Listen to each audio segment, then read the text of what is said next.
Hello guys, welcome back. और मैं hope करता हूँ कि जो लोग भी मुझसे प्यार करते हैं और मुझे पसंद करते हैं उनका दिन काफ़ी अच्छा जा रहा हो, और जो भी मेरे दुश्मन है उनका तो सुबह उठते ही गोबर पे पैर पड़ गया हो। और उठते ही सबसे पहले मैंने ब्रश किया, क्योंकि कल जो इतनी मिठाइयाँ खाई गई हैं मुझे डर था कहीं चींटियाँ मेरे ही दांतों में घर ना बना लें। फिर मेरी नज़र पड़ी स्कूटी पे, तो मेरे को स्कूटी घर पे खड़ी खड़ी अच्छी नहीं लग रही थी। मैंने सोचा इसमें इतना तेल वेल पड़ा हुआ है, जब तक वो तेल फूकेगा नहीं तब तक मजा कैसे आएगा। स्कूटी को एक्सरसाइज करवाने के बाद जब मैं घर वापस आया तो मैंने देखा, ओहो भाई, यहाँ तो असली का तेल घी तैयार हो रहा था, वो भी थोक के भाव में। उसके बाद मैंने दारू से घी निकालने की रेसिपी सीखी, तो उन्होंने मेरे को 25 स्टेप की रेसिपी बताई। तो मैंने कहा वाओ, इतना आसान काम, ये तो मेरे बस का है ही नहीं, मुझसे नहीं हो पाएगा। उसके बाद मेरे भी नाश्ते का टाइम हो गया था, लेकिन फिर मैंने देखा कि ओहो, यहाँ तो अंडे ही खत्म हो गए हैं। लेकिन कामचोरी और आलस में तो मेरे को बहुत ही सारे स्वर्ण पदक हासिल हैं। तो मैंने सोचा इतनी धूप में कौन बाहर जाए, कौन अंडे लाए, तो भाड़ में जाए अंडे, हम तो कुछ और बना के खा लेंगे। तो गैस करो मैंने क्या खाया होगा, और जो भी इंसान गैस करेगा उसको मैं कुछ भी नहीं दूंगा। मेरे को किसी पागल कुत्ते ने नहीं काटा है, ना ही मेरे सर पे कुछ लिखा है कि जो तुम्हें पैसे बांटता फिरूं।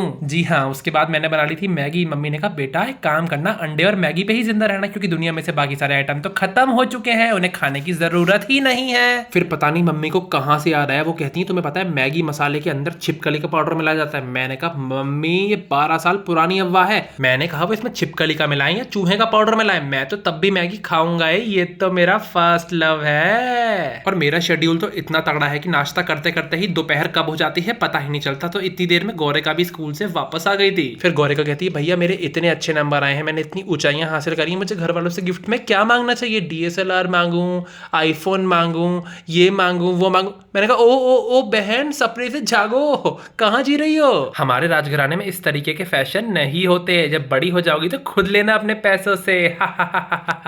तो अपनी बहन को गैस लाइट करके मैं नीचे आया, तो मैंने देखा यहाँ तो असली में गैस को लाइट करके कढ़ी बनाई जा रही थी। मैंने कहा मम्मी हेल्दी चीजें खाया करो, ये कढ़ी वगैरह पकोड़े वगैरह तला भुना क्या खाते रहते हो आप लोग? तो मम्मी ने कहा बताओ भाई साहब, ये मोमोज वाली जनरेशन हमें पट्टी पड़ाएगी कि क्या हेल्दी और क्या नहीं। इतने में ही घर की घंटी बजती है और भाई आ गए थे केबल वाले भैया पैसे मांगने। तो दादू ने भी उनसे कह दिया पैसे मांगने में तो तुम सबसे आगे हो, लेकिन रोज सेट टॉप बॉक्स के तार हिले रहते हैं गली मोहल्ले में, आधे चैनलों का अता पता ही नहीं है, लेकिन पैसे तुम्हें पूरे चाहिए। तो वो कहते हैं बाऊ जी कल से देखना आपके 1000 चैनल आएंगे। दादू ने कहा सुनो, don't try to gaslight me. यही सुन के भाई वो केबल वाला तो वहां से दुम दबाकर भाग गया। इतने में ही हो जाता है खाने का टाइम। कढ़ी बन चुकी थी और जबरदस्ती भाई मेरे को भी मम्मी ने कटोरा भर के कढ़ी चावल पकड़ा दिए। मैंने कहा मम्मी फिर से खिला खिला के मेरे को पकोड़े जैसा कर देना। और उसके बाद खुद ही बोलते रहना कितना मोटा हो गया है, कितना मोटा हो गया है, अदरक जैसा हो गया है, कितनी बड़ी तोंद है, कितना बड़ा ये है, कितना बड़ा वो है भाई। फिर मम्मी ने कहा बेटा थोड़ी सी ही सांस आई है, अगर चाहते हो ये सांस चलती रहे तो फिर से भाप ले लो चुपचाप से। तो मैंने भी सिर ढक लिया और अपनी पोजीशन में आ गया और गाना गाना चालू कर दिया। जब तन्ने पकड़ा यो हाथ तन्ने मेरा, थोड़ी थोड़ी मैं तो घबरांदी फिर से तुझे देख देख शीशा शर्मांदी फिर से तुझे देख। इतने में ही मुझे आवाज आती है मेरी काम वाली मम्मी से, कहती है दीदी ये स्पर्श तो फिर से नौटंकी करने लगा। मैंने कहा भाई तुझे क्या दिक्कत है, तेरा दुपट्टा उड़ के बैठा हूं क्या मैं यहाँ? फिर मम्मी ने मेरे को अपने पास बुला लिया था और मेरे जैसे मासूम से जबरदस्ती उसके बाद अपने पैर दबाए गए हैं। और उसके बाद बच्चों के थे शाम के 5 और हो चुका था अपनी बहन को आईआईटी भेजने का टाइम। आईआईटी वालों को मैंने पहले ही फोन करके कह दिया था कि लिसन मिस्टर आईआईटी, इतनी तेज लड़की हमसे तो संभाल नहीं पा रही, आप ही संभाल लो इसे। और पता नहीं उसके बाद आईआईटी वालों का नंबर बिजी आने लगा, शायद से उन्होंने मुझे ब्लॉक मार दिया था। नेवर माइंड, लेकिन किसी जलनखोर व्यक्ति ने कई दिनों से मेरे पे नजर मार रखी थी, जिसकी वजह से मैं बीमार हो गया था और जिम नहीं आ पा रहा था। अरे भाई मेरी फिजिक से जलते हो तो सामने से सीना ठोक के बोलो ना, पीठ पीछे से खंजर घोपने का क्या मतलब है? और उसके बाद सबसे पहला काम जो मैंने किया वो था मैंने नापा अपना वेट, जो कि भाई काफी चर्बी हमने कम कर ली है। 13-14 किलो वजन नीचे आ चुका है। 99 किलो से मैं पहुंच चुका हूं अब 86.4 किलो पे। तो उसके बाद मैंने मारी बैक, क्योंकि ये बात तो मुझे समझ आ चुकी है कि मेरी पीठ में खंजर घोपने वाले तो बहुत हैं, मुझे नजर लगाने वाले तो कई लोग हैं। तो अगली बार से कोई पीठ पीछे से हमला करे तो उसकी तलवार मेरी पीठ पे से बाउंस होके उसी के पेट में घुस जाए। अरे मजाक कर रहा हूँ यार, मैं तो बहुत डिसेंट इंसान हूँ। मैंने बचपन से ये सीखा है कि अगर कोई आपके एक गाल पे चांटा लगाए ना तो आप उसके गाल पे 4 चांटे लगाओ।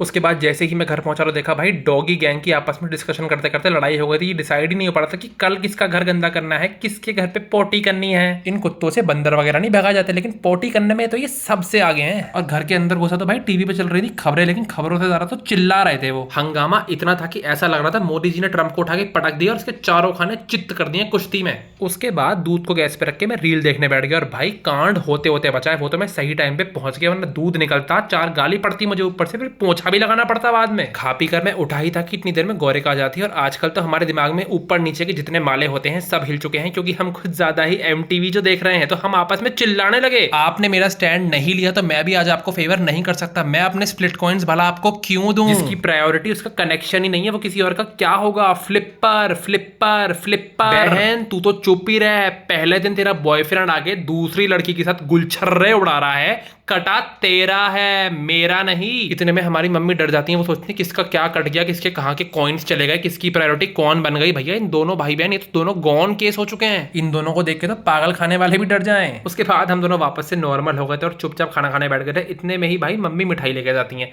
मैंने कहा sorry I don't do sugar and carbs. Mummy ने कहा ओ अंग्रेजी के ठेकेदार, पिताजी के राज में मिठाई खाने को मिल रही है तो बेटा चुपचाप से खा लो, आगे का तो पता नहीं मिठाई ले पाओ या ना ले पाओ। भाई मुझे तो समझ आ चुका है, मेरे घर वाले ही मेरे रास्ते का कांटा है। यही लोग नहीं चाहते कि मेरी थोड़ी बहुत तोंद अंदर हो जाए, जैसी अंदर होती तुरंत ही कुछ ना कुछ खाने पीने के आइटम ले आते हैं। बताओ भाई क्या करूं? खा पी कर ऊपर आया तो भाई आखिरकार वो दिन हो चुका था, वो महान दिन आ चुका था, लड्डू बंटवाने का समय हो चुका था। हमारे घर में फाइनली AC चल गया था भाई। और अब तक मेरी बातें सुनते सुनते आप लोगों को भी लग रहा होगा कि अरे भाई इस इंसान का मुंह खुलता है तो बंद ही नहीं हो पाता। तो अब मुंह बंद करने का टाइम हो चुका था, सोने का टाइम हो चुका था। इसी के साथ टाटा बाय बाय। बाकी कल आता हूं आपको फिर से पकाने।